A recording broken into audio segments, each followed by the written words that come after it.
How's it going, guys? My name is Dom and today's video is going to be all about detecting user input in JavaScript. So I'm going to be showing you 4 ways to detect when the user enters characters in something like a input field just like this. You can use these 4 techniques for form validation, form submission, or really anything related to a form, input fields, or even developing games in JavaScript. So how do we go about doing this? Well, I'm going to be showing you 4 different events. Okay, so let's go back inside the text editor right here. And I've started by creating a new input field right up here with an ID of my input. I assume you've got something similar on your own website or project. I'm then simply getting the input by ID with JavaScript and of course passing in my ID just like that. So now in the JavaScript, I've got access to the input field. And like I mentioned earlier, we're going to be covering 4 different events on how to detect your user input. So down here, we're going to say my input dot add event listener. Then we're going to say, as the first event type here, we're going to be covering the input event. Okay.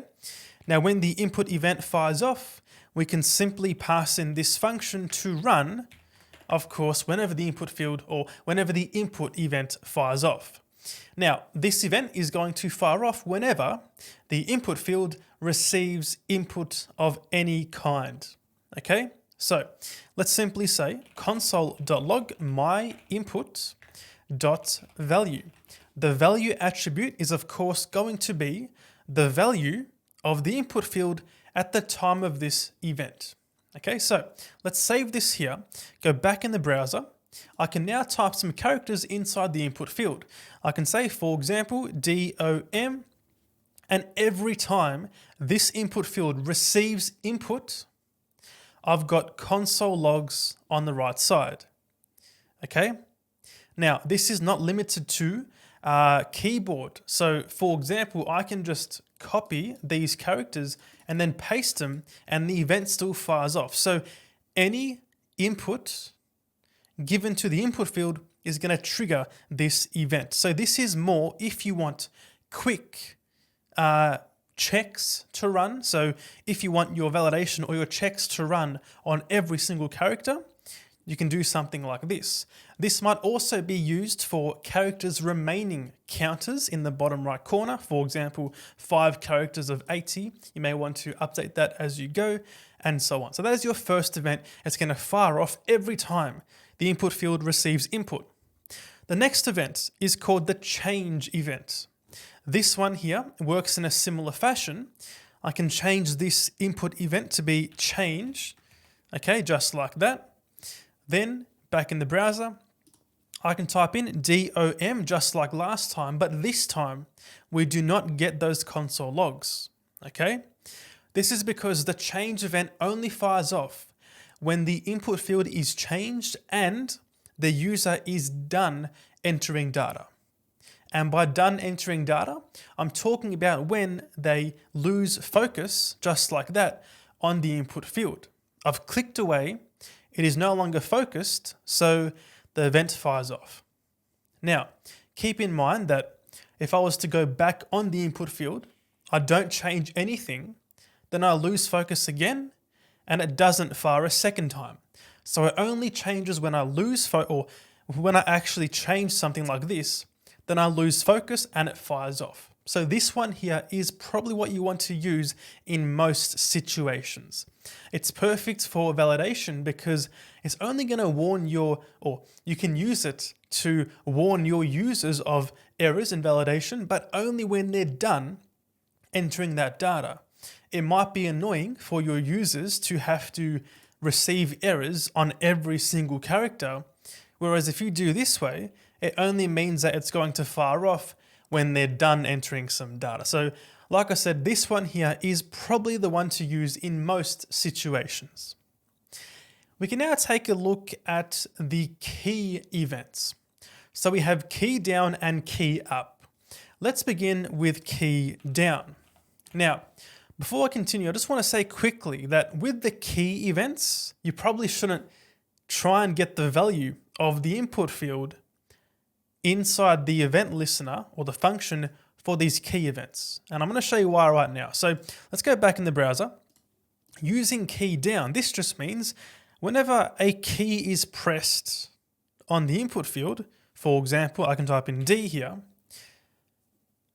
that key down is going to fire off the event. So whenever my physical key goes down, the event fires off. Now you guys can't see this, but if I was to hold the A bar key, we can see here that it continues to fire off. Okay?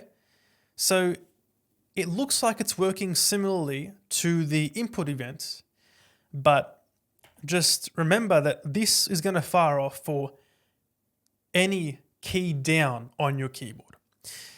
Now, the reason why it's not good for getting the value of the input is because if I type in D again, for example, the value is currently empty.